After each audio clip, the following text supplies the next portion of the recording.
Said Muhammad bin Alwi Al-Maliki di Mekah. Ireng namanya mireng. Saya tenan iki, Habib tenan iki. Habib tenan asli iki. Said Muhammad bin Alwi Al-Maliki. Waktu saya di sana, santrinya 700. Putra-putri Mbah Mun, dia mau doain aku. Pembantunya 16. Pembantunya khodamnya 16. Nyuci pakaian sendiri, bersih-bersih sendiri, layani makanan, pedang sendiri. Itulah Imam Abul Hasan Asy'adi. Ono sing takon, Syekh, panjenengan waliullah, bahkan salah satu wali kutub ada 4 ya, Abdul Jilani, Asy'adili, As-Rifai, Said Ahmad Badawi. Asy'adili termasuk saya wali kutub. Panjenengan wali, terus kok pakaiannya keren. 15 abad yang lalu masyarakat Arab dalam keadaan jahiliyah. Jahiliyahnya sempurna dari sisi teologi, sisi agama, nyembah batu tanpa ada basic kitab suci. Orang juga kitab suci, yang penting batu disembah. Beda dengan Hindu Buddha, nyembah berhala tapi ada kitab sucinya. Hindu Buddha kitabnya namanya Rigveda, Mahafad Gita, Ramayana. Kalau orang Arab nyembah batu tanpa ada basic teologi. Tuhan jumlahnya 350. Antara lain Manah, Lata, Uzza, Hubal, Ya'uq, Yahuth, Nasr, Suwa', Wad. Antara nama-nama Tuhan yang disembah oleh orang Arab. Tidak ada pendidikan, tidak ada peradaban, hidup bersuku-suku, mudah sekali perang. Kalau sudah perang puluhan tahun, terjadi perang Fijar. Masalahnya sepele, tamu ontanya dicuri. Itu antara yang punya onta dan keluarga yang mencuri, perang 40 tahun. Rasulullah waktu itu usia 14 tahun, membantu pamannya Abu Thalib membawakan anak panah. Rasulullah menangi perang Fijar. Perang itu 40 tahun hanya gara-gara masalah sepele. Nah, kalau punya anak perempuan takut menjadi beban, tidak bisa membantu cari rumput, cari air, lebih baik ditanam hidup-hidup. Termasuk Sayyidina Umar ketika belum Islam pernah mengubur anak perempuannya hidup-hidup. Itulah keadaan bangsa Arab ketika itu, 15 abad yang lalu. Buta huruf, tidak bisa baca, tidak bisa menulis. Rasulullah sendiri juga An-Nabiyul Ummi, Nabi yang buta huruf. Yang bisa nulis tidak lebih dari 10 orang. Umayyah bin Abi Salat, Antar Al-Absi, Qus Al-Ayadi, siapa lagi, Ka'ab bin Zuhair, Zuhair bin Abi Salma, yang bisa baca tulis di Mekah waktu itu. Semuanya buta huruf. Nabi Muhammad yatim piatu, penggembala kambing, tidak pernah sekolah, nggak pernah ngaji, nggak pernah belajar bersyair, nggak pernah aktif di LSM, nggak pernah jadi koordinator demonstrasi, betul nate. Tiba-tiba menyampaikan ayat Quran yang sangat luar biasa. وَلِيَعْلَمَ الَّذِينَ أُوتُوا الْعِلْمَ أَنَّهُ الْحَقُّ مِنْ رَبِّكَ فَيُؤْمِنُوا بِهِ فَتُخْبِتَ لَهُ قُلُوبُهُمْ وَإِنَّ اللَّهَ لَهَادِ الَّذِينَ آمَنُوا إِلَى صِرَاطٍ مُسْتَقِيمٍ. Ini contoh ini. Nabi Muhammad yang buta huruf, tidak punya latar belakang pendidikan apa-apa, tiba-tiba menyampaikan kebenaran bisa dicapai dengan ilmu pengetahuan. Tanpa ilmu pengetahuan tidak mungkin benar. Waliya'lamal ladzina utul ilma annal haq. Kebenaran al-haq harus dicapai dengan ilmu pengetahuan. Di bidang apa saja, bertani, beternak, membangun gedung, harus capai ilmu pengetahuan. Kalau tidak berdasarkan ilmu pasti salah. Kalau benar sekali dua kali kebetulan kalau benar. Kalau ingin maju harus dibarengi dengan sains dan teknologi. Begitu pula agama. Kalau ingin benar dalam beragama harus dengan ilmu pengetahuan. Tidak cukup kalau hanya pesantren kilat 2 minggu jenggotnya dowo, cukup. Gak usah jenggotan, gak usah, asalkan benar-benar paham ilmu agama. Pun ketika Rasulullah masih hidup, tidak ada perintah Quran ditulis, nggak ada. Rasulullah nggak pernah perintah tulis Quran, nggak. Tapi semua sahabat hafal, karena kebanyakan para sahabat nggak bisa nulis, semuanya hafal.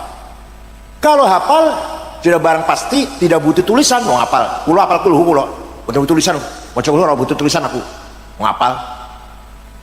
Setelah Nabi Muhammad wafat, Sayyidina Abu Bakar sebagai penggantinya berpikir tidak mungkin umat Islam semakin bertambah jumlahnya semuanya hafal Quran, gak mungkin, gak mungkin. Maka ijtihadnya Abu Bakar, Quran harus ditulis. Kalau gitu bid'ah dong, bid'ah, iya bid'ah. Ente kalau nggak mau bid'ah jangan baca Quran, apal-apalan. Kalau mau pegang Quran baca berarti ente bid'ah. Ini dilayani kecilian, kalau lain ngotot kecilian jadi ya Allah. Jadi Abu Bakar membentuk tim penulis Quran 10 orang dipimpin sahabat Zaid bin Thabit, anggotanya Ubay bin Ka'ab, Ibnu Mas'ud, Sayyidina Ali, Sayyidina Muawiyah, itu anggota tim penulis Al-Quran. Dah ditulis, tulis, dibagi ke kota-kota, Basrah, Kufah, Baghdad, Damaskus. Lama kelamaan bacaan Quran kota ini dengan kota yang lain beda. Di sini yakilun, sana takilun. Di sini ya'lamun, sana ta'lamun. Maka ketika Khalifah Utsman bin Affan, semua Quran ditarik ke Madinah, kemudian ditulis ulang, yang lain dibakar. Resmi satu, kemudian diperbanyak, dibagi-bagi. Yang lain tadi dibakar. Maka sejak Sayyidina Utsman sampai sekarang namanya Mushaf Utsmani. Apa bu? Apa artinya? Mushaf Pak Haji Utsman. Mushaf yang ditulis oleh Khalifah Utsman. Hanya saja Mushaf Utsman yang asli saya nggak bisa baca. Kalau nggak ada fotokopinya, kalau nggak ada. Saya punya fotokopinya, nggak bisa baca. Kenapa? Titik saja nggak ada. Ba, ta, sa, nun, ya sama. Ayo sama corak. Jim, ha, ho, podo. Dal, dal, gaur bedane. Ro, zai, podo. Sin, shin, sami. Ayo bisa baca nggak? Maka ada seorang ulama namanya Abul Aswad Ad-Du'ali, bukan dari Yaman, bukan dari Yaman, bukan. Tahun 59 menggagas wad'un nuqat 'alal huruf, ngasih titik pada huruf agar satu dengan lain ada bedanya. Ba titik siji ngisor, ta titik dua dhuwur, ta tiga, dan seterusnya. Itu yang bikin namanya Abul Aswad Ad-Du'ali, ya, tahun 59 Hijriah. Mulai baca Quran agak terang. Lama kelamaan umat Islam semakin berkembang, masih sulit juga itu. Maka tahun 170 ada ulama namanya Khalil bin Ahmad Al-Farahidi dari kota Farahid, Afghanistan. Kalau sekarang Afghanistan, kota Farhad. Ngarang menggagas syakal, fathah, domah, kasroh, fathaten, domaten, kasroten, tasdid, sukun. Segala mana? Jawab mana? Jawab segala siapa? Imam Khalil bin Ahmad Al-Farahidi. Baru mulai terang, titik ono, harokate ono. Tapi orang Banyumas, orang Purwokerto, mau Quran makhrajnya masih keliru, keluarnya suara, maksudnya artinya keluarnya suara dari tenggorokan, mengucapkan huruf keliru. Innallaha wasi'un ngalim, gitu ya. Kalau panggil saya kayak sangit ngakil, insyaallah. Al-Sunnah Jamaah, keluarnya suara dari tenggorokan membunyikan huruf salah, makhraj namanya, keluar suara itu. Maka ada seorang ulama tahun 224 menggagas ilmu tajwid tilawatil Quran, ilmu memperbaiki baca Quran, ilmu tajwid. Baru ada terminologi idhar, idgham, ikhfa, iqlab, qalqalah, mad lazim, tabi'i, huruf halaq, huruf mad. Sudah tahun 200-an tahun setelah Nabi Muhammad wafat baru ada ilmu tajwid. Paham mboten? Supaya maca Qur'ane bener, podo karo bacaannya Rasulullah SAW dan para sahabatnya. Maka kita butuh ilmu. Waktu zaman Kanjeng Nabi, sahabat buatan butuh ilmu, hafal langsung, wahyu turun hafal. Nah, kita yang umat yang sekarang harus berdasarkan ilmu supaya maca Quran ini benar. Ilmu tajwid. Ya, itulah jasanya para ulama. Di sinilah pentingnya pesantren. Pesantren Al-Hisnul Hasin, benteng yang kokoh dalam tafaqquh fid din, mendalami ilmu agama. Belum tentu di luar pesantren diajarkan tajwid, belum tentu. Ada lagi Khalifah Umar bin Abdul Aziz tahun 99 Hijriah sangat sedih melihat banyak hadis palsu, hadis bohong. Qala Rasulullah bohong, qala Rasulullah bohong. Maka Khalifah Umar memanggil seorang ulama namanya Syihabuddin Roma Hurmuzi dari kota Roma Hurmuz, Iran, sekarang Iran, kota Roma Hurmuz. Syekh, bisa tidak segera bikin metode ilmu menseleksi hadis? Insyaallah siap. 1 minggu menghadap Khalifah Umar sudah selesai ilmunya. Apa namanya? Mustalahul hadis. Hadis bisa sahih, diterima benar, syaratnya ada 4. Antara murid dan guru ketemu langsung. 2, namanya muttasil. 2, gurunya dhabit, hafalan, orang tahu lalinan. 3, gurunya thiqah, bisa dipercaya, amanah. 4, adil, gurunya nggak pernah nyolong sendal di masjid. Baru diterima hadisnya itu. Kurang 1 syarat turun menjadi hadis hasan. Kurang 2 syarat turun menjadi hadis dhaif. Dhaifnya apa faktor dhaifnya? Mauquf, maqtu', munqati', mu'allal, mursal dan sebagainya. Ngaji koyo ngene iki hanya di pesantren. Enggak ada di luar pesantren. Paham betul? Paham betul? Belum ilmu nahwu grammar. Ana wong maca Quran salah. Wa annallaha bari'um minal musyrikin wa rasulih. Allah tidak melindungi orang musyrik dan tidak melindungi Rasulullah. Salah. Bacanya harus wa annallaha bari'um minal musyrikin wa rasulah. Rasulah jangan rasulih. Artinya Allah tidak melindungi orang musyrik dan Rasulullah pun juga tidak melindungi orang musyrik. Rasulah. Kalau rasulih Allah tidak melindungi orang musyrik dan tidak melindungi Rasulullah. Kalau Rasulullah Allah tidak melindungi orang musyrik, Rasulullah pun juga tidak melindungi orang musyrik. Lahirlah ilmu nahwu. Yang pertama gagas ilmu nahwu namanya Amr bin Qumbur, yang terkenal dengan panggilan Imam Sibaweh. Orang Persia itu, bukan orang Arab. Darah Persia, darah Persia. Orang ada terminologi mubtada, khobar, fa'il, maf'ul dan seterusnya. Itulah perkembangan peradaban Arab, peradaban Islam yang sangat luar biasa. Mufassir pertama kali, orang yang nulis tafsir pertama kali 10 jilid bukan orang Arab.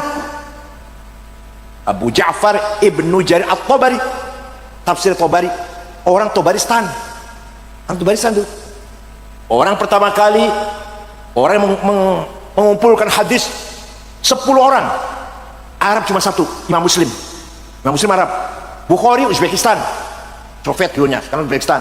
Bukhari, Abu Dawud, Tirmidzi, Nasa'i, Ibnu Majah, Darimi, Daruqutni, Baihaqi, Al-Hakim, Imam Ahmad. Orang Arab itu. Ada hadis 10 yang orang Arab cuma 1, Imam Muslim. Imam 4, 2 Arab, 2 bukan. Abu Hanifah bukan orang Arab. Imam Malik orang Madinah. Imam Syafi'i orang Gaza, Palestina. Terakhir Imam Ahmad bin Hanbal orang Afghanistan, kota Hanbal. Walhasil ilmu dibangun oleh para ulama. Tidak pandang dari suku mana, dari etnik mana. Walhasil ilmu ini bermanfaat agar kita menjadi umat yang selalu berdasarkan ilmu pengetahuan. Baca Quran ada ilmu tajwidnya, baca kitab kuning ada ilmu nahwunya, baca hadis ada mustalah hadisnya, dan seterusnya dan seterusnya.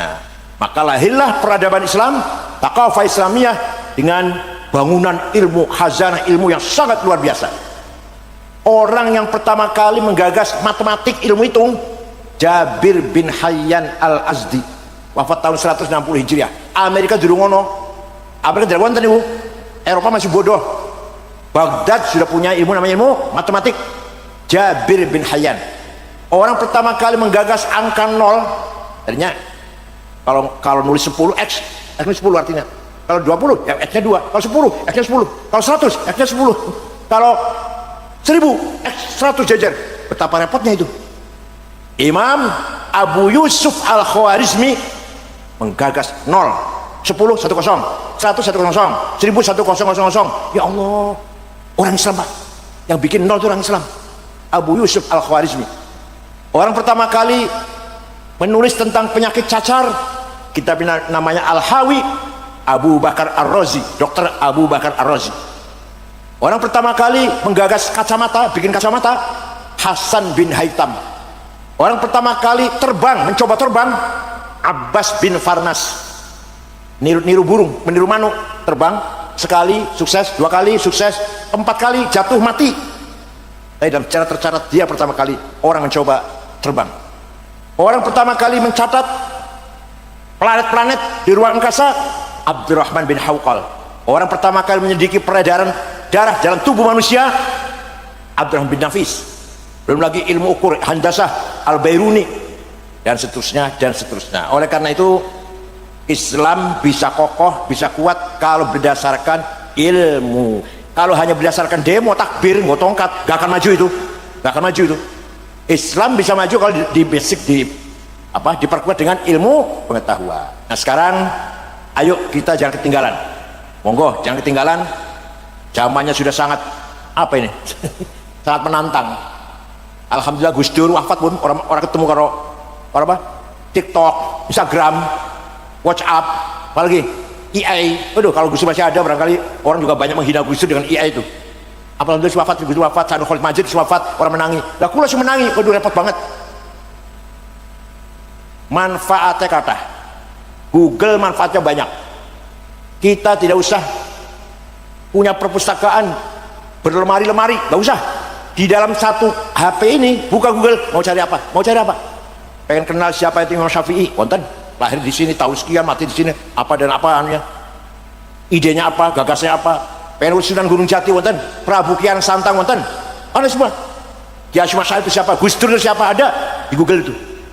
Kulo ada, saya ada, saya. Anak saya ada. Anak saya Dr. Rihab namanya. Dr. Rihab. Psikolog Islam yang dalam tesisnya, dalam disertasinya mengkritik psikologi barat Abraham Maslow, dikritik dengan psikologi Imam Ghazali. Masuk di Google sudah. Walhasil Google itu manfaatnya kata, tapi madorotnya ya Allah. Selama saya banyak aja, ya. Selama saya banyak di YouTube ini kan, ingat betul. Nah, sawise ceramah kula selesai, muncul iklan obat kuat. Gimana? Obat kuatnya orang apa-apa, nggak apa-apa, obat kuat. Kalau seperti saya ini udah 72 tahun, kalau umur pun 72, butuh obat kuat lah. Tapi iklan gambarnya itu yang haram dilihat. Obat kuatnya nggak apa-apa, ikhtiar obat. Tapi gambar iklannya, gambar zina. Panjenengan nonton film atau nonton gambar zina, jadi saksi di akhirat mangke. Dikira asal kecil apa? Nonton zina, apa namanya, film Blue namanya. Nonton akhirat hari kiamat, saya jadi saksi. Kenal ora coba jadi saksi, repot banget. Jadi monggo, ningali obat kuat yang monggo, tapi nggak usah lihat gambarnya. Paham betul? Niku nek kula wis tuwa, dan bocah-bocah, dia seneng banget dengan gambar. Ayo piye bakal iki? Anak kita 30 tahun akan datang seperti apa? Nggak tahu saya. Belum lagi AI, bisa menirukan omongannya wong suara pas, geraknya bibir pas, isinya beda. Pak Jokowi pidato bahasa Arab, Pak Jokowi pidato bahasa Inggris, Pak Jokowi dansa nari-nari. IS semua itu pekerjaannya IS itu. Itu tantangan yang ada di depan kita. Generasi muda, anak ini harus kita bimbing. Prinsip harus kita pegang. Sarana boleh maju, boleh berubah. Yang tadinya pakai pen, tinta, tekan pakai laptop, berapa apa? Asal isinya tetap ajaran ahli sunnah wal jamaah. Kita Fathul Mu'in contohnya, faslun fil jihadi wa huwa fardu kifayatin marratan fi kulli am wa anwa'uhu arba'atun itsbatu wujudillah wa iqamatu syari'atillah wal qitalu fi sabilillah wa daf'u darari ma'sumin musliman kana aw ghaira muslim bil it'ami wal iksa'i wal iskani wa thamanid dawa'i wa ujratit tamrid. Siapa Fathul Mu'in saya? Ya, ini ketua yang dua, siapa Fathul Mu'in? Pasal ini membicarakan tentang jihad hukumnya fardu kifayah. Ada 4 macam. Jihad pertama adalah itsbatu wujudillah, ai iqamatu hujajin diniyatin naqliyatan kanat au aqliyah itsbatu wujudis shani'. Ayo kita mengajak masyarakat, mendorong masyarakat agar beriman kepada Allah dengan iman yang berlandaskan argumentasi tekstual dan rasional. Nyun sewu nih, atau Pak yang di belakang nih. Kalau saya tanya, panjenengan beriman pada Allah? Jawab yang keras. Panjenengan beriman? Allah wonten jare sapa? Nah, kalau panjenengan masih jawab jare kiai, jare ustaz, jare guru, belum beriman itu namanya. Belum jadi akidah. Yang benar dia jawab yang benar. Saya beriman kepada Allah. Kata siapa? Kata saya. Ya benar itu namanya sudah menjadi keyakinan. Paham betul? Uyah rasanya kata siapa? Gula rasanya kata siapa? Suami istri turu bareng enak bener rasanya kata siapa? Macam kata kiai. Monggo ayo dandani iman kita dandani. Jangan sampai panjenengan beriman dengan adanya Allah kata kiai, kata ustad. Itu namanya masih informasi. Jare-jarene iki maksudnya jare-jarene iki. Jare-jarene sriwing-sriwing aku krungu kata kiai Allah ki ono. Loh, kok jare-jarene? Belum menjadi akidah namanya. Paham betul? Dan harus didasarkan basic hujjah ilmiah, argumentasi yang kuat. Contoh yang tekstual, Allah ada, dalil-dalilnya qul huwallahu ahad, ini tekstual namanya, nas tekstual. Yang rasional, nah ini rasional. Sesungguhnya kita ini tidak ada, tapi kita ini diadakan. Kita ini tidak ada sebenarnya, tapi kita ini diadakan oleh yang ada. Yang ada sebelum lapal ada itu ada, sudah ada. Bahkan kita menggunakan lapal ada atau lapal tidak ada karena ada yang ada. Maka yang ada hanyalah yang ada. Paham betul? Contoh atau bukti, bukan contoh, bukti. Kata ganti, domir, pronon, ada 3 kan bahasa Arab. Aku, anak, engkau, anta, dia, huwa. Aku, engkau, dia. Silakan dipakai, silakan. Ana Said, ana Khalid, ana Muhammad, ana Abdullah, ana Toto. Ngoten nggih. Anta Khalid, Abu Khalid, anta Abdullah, anta Abu Bakar, anta Sukardi, anta Maryam, Zainab. Silakan dipakai.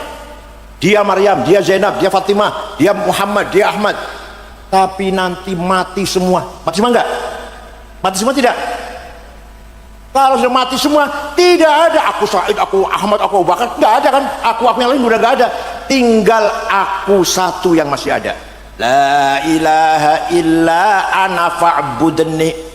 Tidak ada Tuhan kecuali aku. Aku siapa ini? Aku siapa ini? Aku Allah. Bukan aku Ahmad, bukan ya? Bukan aku Abu Bakar, bukan. Aku Allah. Artinya la wujuda illa ana. Tidak ada yang wujud, tidak ada yang ada kecuali aku. Artinya la ana illa ana. Tidak ada aku kecuali aku. Aku Ahmad mati, aku Abu Bakar gak ono habis.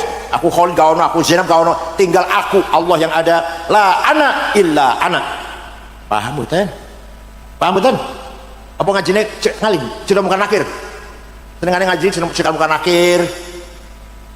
Bukan akhir itu dikala Abu Nawas. Waktu Abu Nawas akan mati, pesen karo anaknya, ini aku mati dibungkus karo kain kafan sing wis ambrol, sobek-sobek ireng, ojo sing anyar. Kenapa Pak? Ora setakon.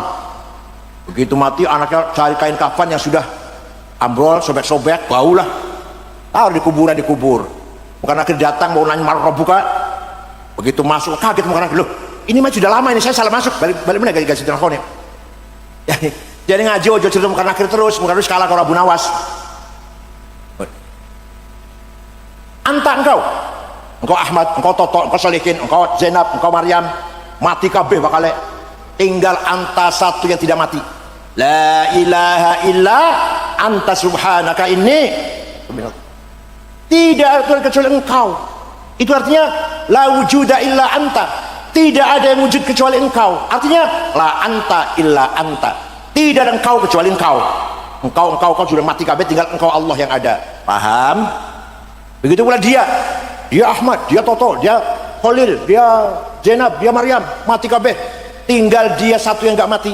La ilaha illa huwal hayyul qayyum. Tidak Tuhan kecuali dia, artinya la wujuda illa huwa, artinya la huwa illa huwa. Jadi yang sebenar-benarnya aku Allah, yang sebenar-benarnya engkau Allah, yang sebenar-benarnya dia Allah. Kita ini menggunakan aku, engkau, dia, pinjam apa? Maunya berapa tahun pinjamnya? Jawab ya Allah. Maunya berapa tahun pinjamnya? 100. Maunya berapa tahun pinjamnya? Oh, orang jawab ya Allah. Maunya berapa tahun pinjamnya? Sing bener jawab, terserah yang meminjemi. Yang bilang 100 tahun, yang bilang 80 tahun, terserah yang meminjemi. Sapa urung mulih kok kene iki, mulih dari sini sapa urung. Tinggal rahimahullah. Paham mboten? Jadi yang sebenar-benarnya aku Allah, engkau Allah, dia Allah. Aku Ahmad, aku Abdullah, engkau Ahmad, aku Abdullah, pinjam sementara. Makanya sebenarnya kita ini tidak ada, tapi kita ini diada. Tuh namanya argumentasi rasional namanya. Paham betul? Supaya iman kita mantap, orang jere-nya orang jere-jere mantap dari hati kita. Yang kedua jihad adalah wa iqamatu syariatillah. Ayo kita berupaya lakoni perintah Allah, menjauhi larangannya. Salat 5 waktu, puasa Ramadan, zakat, haji, umroh. Ayo, orang yang tiap hari sholat namun sholat zuhur, asar, maghrib, isya, subuh, itu jihad itu. Jihad itu. Sholatnya kalau kita kebanyakan sholatnya kan Jumatan tok nggih. Banyak yang gitu ya. Tetapi jabat tuh, sholat Jumatan tok itu. Kebanyakannya. Tapi ada orang paling jadi imam terus ikhlas lillahi ta'ala ngimami subuh, zuhur, asar, maghrib, isya, sehingga musola itu hidup. Ada adzan 5 kali, ada jamaah 5 kali sehari semalam. Jihad itu Pak, berjuang itu. Paham betul? Begitu pula puasa Ramadan sebulan, zakat juga sama, umroh, haji, keluar uang, badan capek, bahkan sakit-sakitan kalau di sana. Jihad itu. Jadi menjaga syarat Islam itu jihad. Wal qitalu fi sabilillah, perang membela kebenaran, membela hak, itu juga jihad. Jadi perang itu bagian dari jihad, bukan satu-satunya jihad. Perang adalah bagian dari jihad. Ya Syekh Asy'ari ketika nikah datang di bawah pimpinan Brigjen Malabi mau nyerang Indonesia, mendarat di Surabaya. Syekh Asy'ari mengeluarkan fatwa tanggal berapa? Tanggal berapa? 22 Oktober. Tanggal berapa? Hari santri. Tahun 45 Syekh Asy'ari mengeluarkan fatwa membela tanah air, hukumnya fardhu ain, semua wajib. Yang kaya, yang miskin, yang pintar, yang bodoh, yang pejabat, yang rakyat, semua wajib bela tanah air. Man mata li ajli watanihi mata syahidan. Barang siapa mati demi bela tanah air, mati syahid. Podo karo bela agama. Ya Syekh Asy'ari itu Pak. Terjadi peperangan tanggal 10 November yang tidak seimbang. Di sana senjatanya lengkap, bahkan ada pesawat tempur. Di kita paling ngopo, golok paling. Atau Bung Tomo yang tentara, Bung Tomo yang paling senjata biasa, betul otomatis. Tapi kita menang, walaupun korbannya banyak, 20.000. Dan disebut hari pahlawan 10 November itu. Nah, Syekh Asy'ari mengeluarkan fatwa itu, terpaksa angkat senjata, termasuk jihad fisabi. Tapi kalau aman jangan, lagi aman ini ngebom, salah. Kalau lagi aman ya nggak usah perang, lagi aman. Kalau lagi gawat, lagi kritis, ya kita harus perang lah, semua keluar dari rumah, bawa apa yang ada, apa yang punya, membela kebenaran. Paham gak? Yang terakhir jihad adalah wadaf'u dharari ma'sumin musliman kana aw ghairu muslim, memberi perlindungan kepada warga masyarakat Banyumas yang baik-baik, bukan pelaku kejahatan, bukan bos narkoba, bukan penjudi, bukan pembunuh, bukan pemerkosa. Orang baik-baik harus diberi perlindungan, hidup aman, tentram, nyaman di Purwokerto, di Banyumas. Musliman kana au ghairu muslim, muslim atau Kristen, Hindu, Buddha, Konghucu, harus hidup dengan tentram asal itu baik-baik, bukan orang jahat. Ini jihad ya Allah. Kita Fathul Mu'in Pak, kita kuning punya konsep bagaimana membangun masyarakat yang beragama, beribadah, punya mental yang kuat, berani, dan hidup nyaman di Banyumas ini. muslim atau non muslim. Pilih kami. Semua penduduk Banyumas, muslim atau non muslim, asal orang itu baik-baik, harus cukup pangan. Tidak boleh ada kelaparan. Paham betul Bu? Paham betul Bu? Orang Banyumas yang baik-baik harus makan semuanya, harus sejahtera, perutnya kenyang. Kalau ada di Banyumas satu orang yang prosoti paling adul lah, deso banget gitu, mati karena tidak makan, matinya karena sebab tidak makan, dosa semua kita ini. Kita dosa semua. Nomor 1 bupati, nomor 2 ketua DPRD, nomor 3 Kapolres, nomor 16 ketua NU. Tenang nih, tenang. Jangan sampai di Banyumas ada orang mati karena tidak makan. Dan makan yang baik, yang bergizi. Jangan nasi terus asem, terus orang dino digoreng. Semayi itu semayi, itu semayi. Bahasa Cirebon semayi. Ampasnya kelopo, kelapanya diperes, ampasnya masih dimakan. Kasih mecin, kasih garam, kasih cabai. Makan cucu kita, dedel otaknya bakal. Yang kedua, wal iksai dan pakaian. Masyarakat Banyumas, muslim non muslim, harus cukup sandang. Tidak boleh ada orang yang kekurangan sandang, apalagi orang Islam.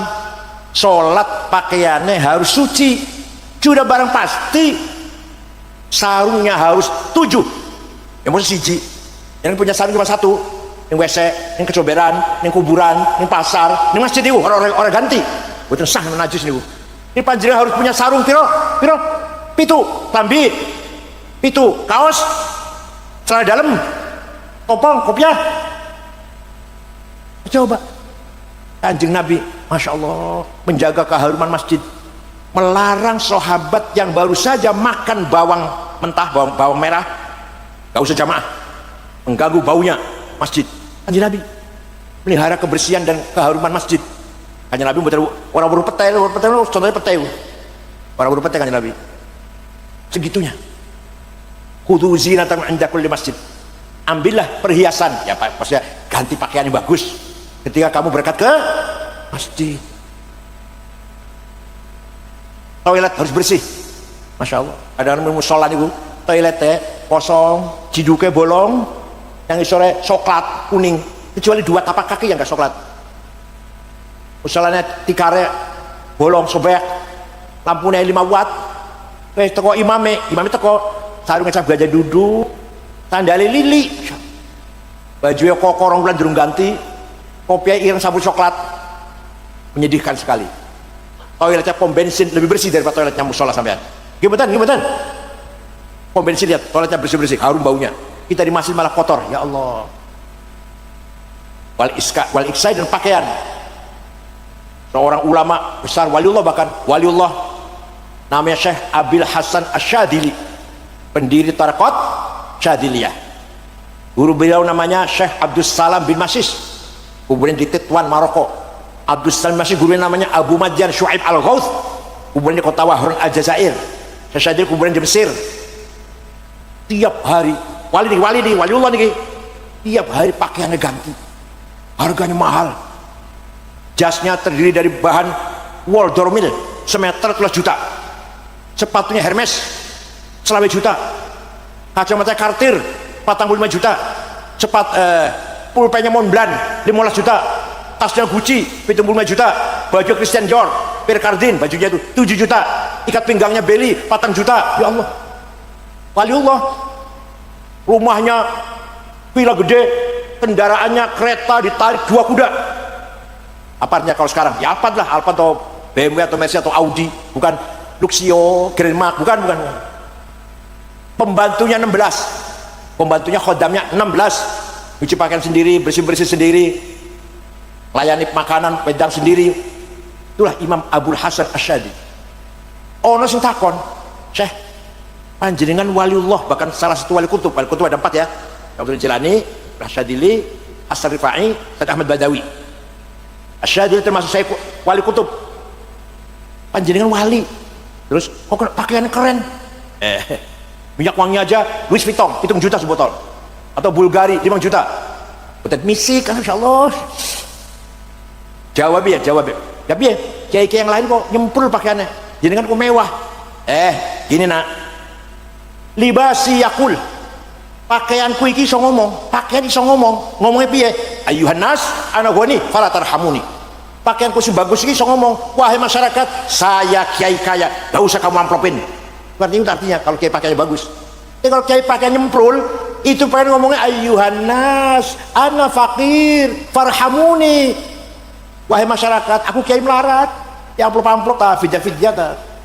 Najar-najar gorene. Gimana? Tenan kita beli orang duduk pulau ngarang buatan tenan ibu. Jadi kiai pakaiannya harus keren, baunya harum. Usahakan Rais Syuriah NU Banyumas pakaiannya lebih bagus daripada bupati. Usahakan. Bupati apa jasnya? Ayo kita lebih mahal lagi. Bupati pulpennya apa? Kita Montblanc. Kacamatanya apa? Kita Cartier. Gitu loh. Supaya tikoh, self confident, percaya diri. Ketemu dengan orang kaya sama, dengan pejabat sama. Dan dingkluk, minder dingkluk dulu. Ayo, kiai harus kaya kiai. Paham betul? Said Muhammad bin Alwi Al-Maliki di Mekah. Mireng namanya mireng. Saya tenan lagi, Habib tenan lagi. Habib tenan asli lagi. Said Muhammad bin Alwi Al-Maliki. Waktu saya di sana, santrinya 700. Putra-putra Mbah Mun, dia mau doain aku. Ditanggung. Dahar, minum, makan, kitab, buku, pulpen, pakaian. Sakit diobatin, pulang dikasih tiket. Coba. Karena apa? Karena Said Muhammad kaya dan loman. Punya hotel di Mesir, punya percetakan kitab di Maroko juga punya. Kaya dan loman. Ayo, kira-kira kapan di Purwokerto ada kiai yang nanggung santrinya? Wonten dereng? Said Muhammad bin Alwi Al-Maliki itu. Pun. Syekh Abdul Qadir Al-Jailani, orang Baghdad, orang Irak. Suatu ketika pergi ke Mesir, ngulon. Kalau naik pesawat 1 jam seperempat, naik pesawat, naik apa naik onta kuda itu, berapa hari itu? Tujuannya ziarah datang kuburannya Imam Syafi'i, dusun Fustot, Kairo. Dusun namanya Fustot, kuburan Syafi'i, Zakaria Ansori, Imam Waqi', Ibnu Hajar Asqalani, sekomplek kuburan itu. Jadi kok ziarah juga, Syekh Abdul Qadir Jilani ziarah kubur bu, dan anak sampai BSAG menziarah kubur. BSAG keluar perguruan tinggi swasta lagi. Dosennya sering mencret, anaknya sering bolos. Bayar 15 juta di wisuda, SAG. Alah. Syekh Abdul Qadir Jilani ziarah kubur, datang Imam Syafi'i. Nah, setelah ziarah kubur melihat penduduk sekitar kuburan Syafi'i dusun Fustot melarat, orang podo di rumah. Maka Syekh Abdul Qadir Jilani beli tanah 10 hektar diwakafkan untuk penduduk Fustot. Sampai sekarang Pak, sampai sekarang rusun yang gerbang orang tulisannya Auqaf Syekh Abdul Qadir Al-Jilani. Jadi beliau itu adalah wali sugih dermawan. Panjenengan wali duduk sugih ora, loman ora. Wal yakhshal ladzina law taraku min khalfihim dzurriyyatan dhi'afan khafu 'alaihim falyattaqullaha wal yaqulu qawlan sadida. Aja ngantek sampean dua anak terlantar diafan, kurang makan, kurang gizi, kurus-kurus anak sampean, Qur'an nih. Ojo ngantek sampai dua dzurriyah, itu apa? Anak cucu lah, turunan. Diafan khafu 'alaihim, yang menyedihkan. Artinya apa? Artinya Quran merintah kita harus kaya. Paham betul? Harus apa? Supaya anak kita sehat. Setelah kita sehat, anak kita cukup kaya. Jadi Allah perintah kepada kita harus kaya. Paham betul? Jadi kaya itu wajib. Kalau kaya itu wajib, melarat dosa. Ayo kaya itu melarat. Awas aku berani mana masih melarat sampean. Bangun masjid karo duit, bangun pesantren karo duit, menghormati tamu karo duit, nolongi tonggo, kecelakaan karo duit, mondoke anak karo duit, lu mau haji, ngelakoni rukun Islam yang paling sempurna kelima karo duit. Maka ayo kita bangun ekonomi kita. Jam 3 tangi tahajud, syukur 11 rakaat, orang-orangnya 3 rakaat, orang-orangnya yang 1 witir.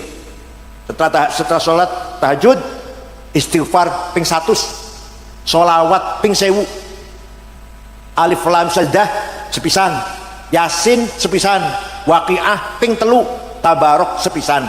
Kitab asmaul husna, laqad ja'akum rasulun min anfusikum, Allahu nurus samawati wa nurul kamishkatin fiha misbah, ping 7 lau anzalna hadzal Qur'an ala itu khasyi'an mutasaddian khasyatillah ping 7 pas subuh niku.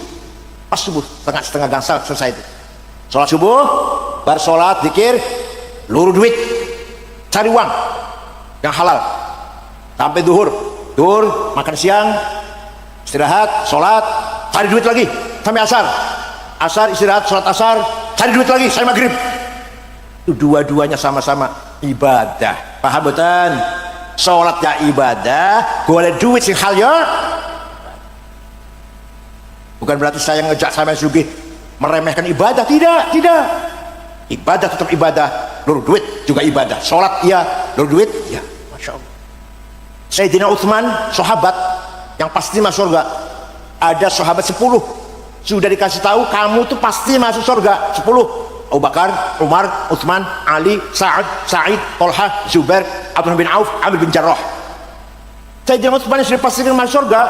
Pernah sedekah gandum, gak dihitung berapa karung, yang jelas diangkut 700 onta. Di sedekahnya Utsman gandum diangkut dengan 700. Jadi kan pernah sedekah diangkut kebot atau sapi pirang karung.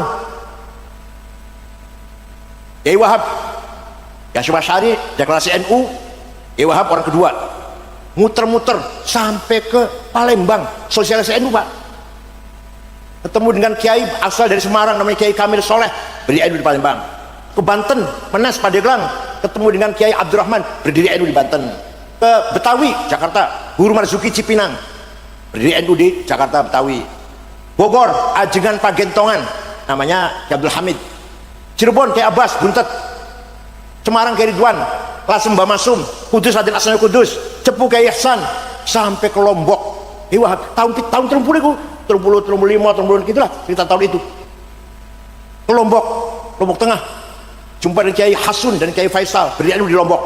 Itu Kiai Wahab muter-muter Pak, tanpa proposal, duitnya dewek. Nih, ini bisa maju kayak sekarang ini, baru kayak pengorbanan Kiai Wahab. Ilman, wa fikran, wa amalan, wa malan. Iwa bangun NU ya pikirannya, yo ilmunya, yo tenaganya, yo duitnya. Jangan nanti korban NU apa? Nanti korban untuk NU jangan, korban untuk NU nanti. Alah, proposal. Waktu Kanjeng Nabi Mi'raj ningali ono wong lanang tangis sing kuburan gede dhuwur. Bosen sedei, terdekatin, mukanya bolong, gak ada dagingnya, kropos. Kanjeng kaget takon karo malaikat Jibril, "Man huwa ya Jibril? Sopo Jibril?" "Oh, niku umat panjenengan yang rajin bikin proposal. Bakal tangisin kuburan, mukanya nggak ada, dagingnya bolong kali." Itu saya wonten cerita Mi'raj wonten niku. Karena itu, di samping kita memelihara at-tarawatul ijtimaiyah, sosial kapital, masyarakat yang banyak, warga banyak, kita membangun at-tarawatul maliyah, financial capital. Paham betul? Nah, inilah jihad fisabilillah. Makan cukup, sandang cukup, rumah wal iskan. Rumah tuh yang paling tidak minimal 3 kamar. Coba anaknya harus gede Bu, anaknya harus gede, tanah wadur kudu pisah turunnya harus gede. Paham betul Bu?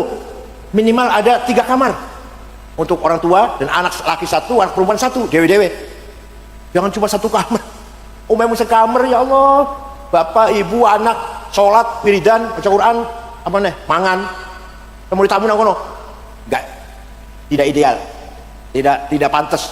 Kita orang Islam supaya ibadah makbul kalau Allah, ibadah baik, suci bersih, rumah harus dijaga kebersihannya, minimal 3 kamar dan ada musola khusus.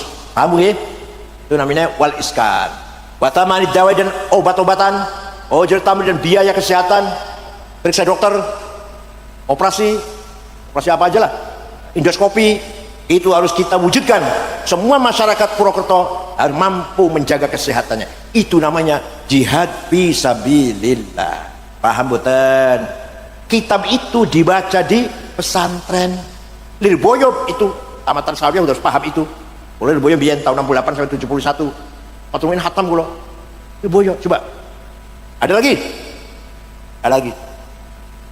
ilmu di pesantren.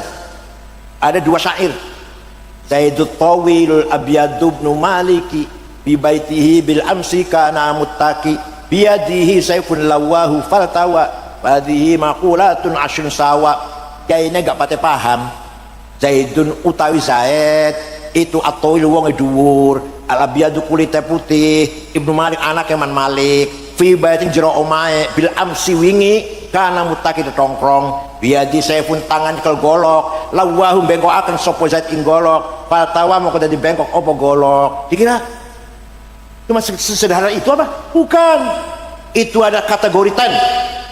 Siapa dia? Zaid, tanya esensi. Siapa itu? Dia siapa itu? Oh itu Zaid, esensi.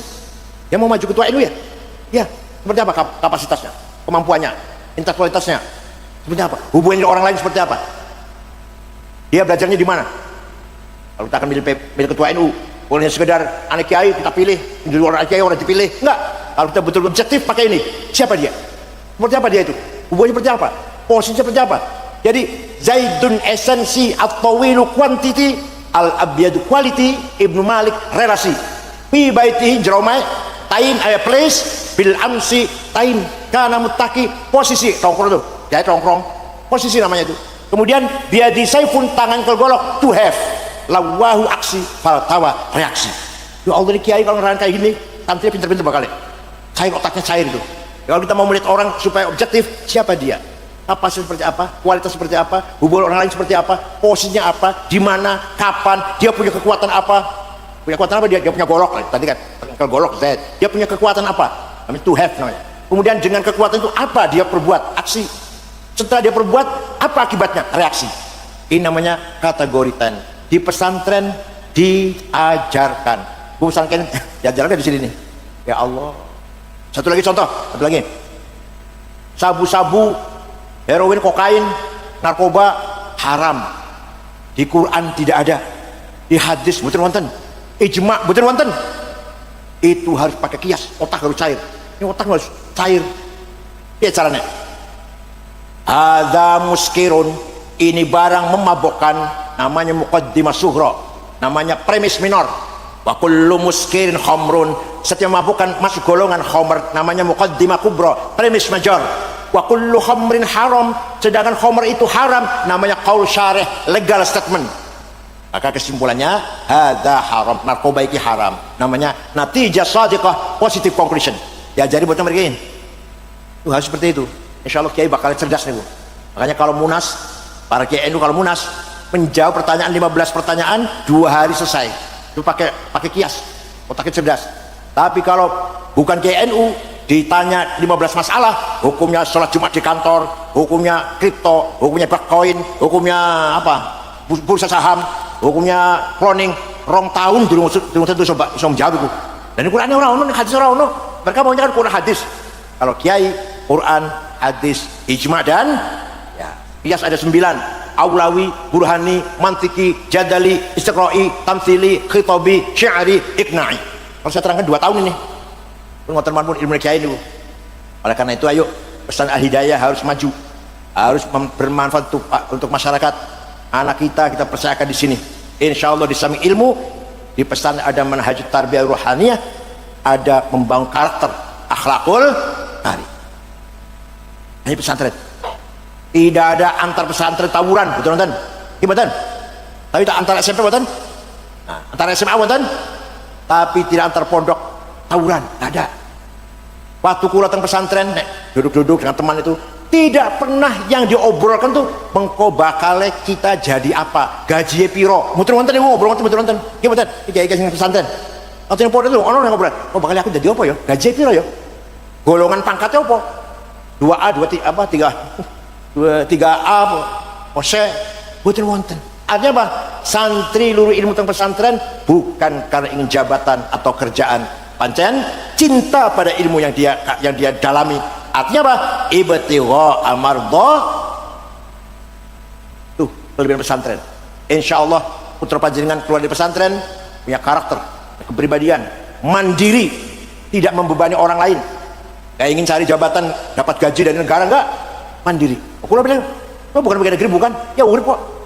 Saya bukan pegawai negeri, tapi urip alhamdulillah. Mobilnya lumayan duwe lah. Oman duwe, mobil duwe, duit lumayan. Itu pegawai negeri. Tidak ada yang dibebani oleh saya, enggak ada. Alhamdulillah. Itulah barokahnya ilmu. Insya Allah semakin pintar anak-anak, kamu akan semakin dihormati oleh masyarakat. Dan asal ta'ala rezeki gampang, hidupnya sejahtera, aman dan tentram. Ngoten nggih? Insyaallah. Dan ibu-ibu, bapak-bapak semuanya, ayo kita jaga anak-anak kita. Harus kita jaga, Pak. Jangan dibiarkan. Luar biasa itu, gawat ini, luar biasa. Saya dulu ingin nonton bioskop film India. Harus berangkat ke Cirebon 20 kilo dari rumah saya, naik mobil, beli karcis, datang disabeti orang tua, dimarahi orang tua. Sekarang filmnya di HP, di tangan. Mau film apa saja ada ini. Dulu saya nonton bioskop capek, repot, sembunyi-sembunyi jangan ketahuan orang tua. Sekarang bioskopnya di tangan kita masing-masing. Nek wong tua barangkali tidak akan terpengaruh banyak, tapi bukan anak-anak remaja. Belum lagi provokasi, Pancasila kafir, pemerintah Indonesia tauhid. Kenapa? Karena tidak menjalankan hukum Allah. Qurannya ada, wa man lam yahkum bima anzalallahu fa ulaikal kafirun. Barang siapa yang menjalankan hukum Allah kafir. Karena itu pemerintah Indonesia ini kafir karena berdasarkan Pancasila. Pancasila bukan hukum Allah, kafir, harus dibom. Ayo, putra panjenengan perlu kayak provokasi seperti itu tanpa dasar dari pesantren pasti terpengaruh. Itu dari satu sisi. Sisi lain, apa itu sholat? Apa gunanya sholat? Apa gunanya puasa? Itu hanya mengurangi produktivitas. Wong puasa biasanya bisa kerja bisa dapat 10, paling dapat 5, oh lapar, gak usah puasa. Itu mengurangi produktivitas. Itu namanya liberal, sekuler. Putra panjenengan baca itu terus menerus, ketularan, kepengaruhan. Oleh karena itu di pesan saya di Ganjur di Jakarta, santri dilarang bawa HP. Orang tua nengok hanya boleh 1 bulan sekali, gak boleh. Padahal wonten orang tuanya wali murid yang ngaji datang kulo seminggu ping kali, malam Jumat dan malam Senin, banyak. Gak boleh ketemu sama anak. Disiplin. Paham betul? Itu kalau kita ingin betul-betul mendidik anak-anak yang betul-betul mempunyai jiwa juang dengan ikhlas, insya Allah tamatannya bakal lulusannya akan menjadi mujahid yang alai kalimat ahli sunnati wal jamaah. Kalau bukan anak kita, siapa yang akan belani ahli sunnah jamaah? Siapa yang duduk awal dewe? Paham betul? Kalau bukan anak kita, jangan andalkan orang lain. Jangan sekali-kali mengandalkan orang lain. Orang lain bantu silakan, enggak apa-apa, gitu loh. NU milik kita, ahli sunnah madhab kita, harus kita yang memperjuangkan. Ngoten nggih? Jangan andalkan orang lain. Gak mungkin orang lain akan perhatian pada NU kecuali kita sendiri. Orang lain dukung monggo, gak dukung nggak apa-apa. Itu adalah gemblengan pesantren, insya Allah akan menjadi anak-anak yang punya gairah juang, semangat juang lillahi ta'ala. Saya kira cekap semangat mawon wonten manfaatipun. Syukron wa dumtum fil khair barakati wan najah wallahu al-muwaffiq. Wassalamualaikum warahmatullahi wabarakatuh.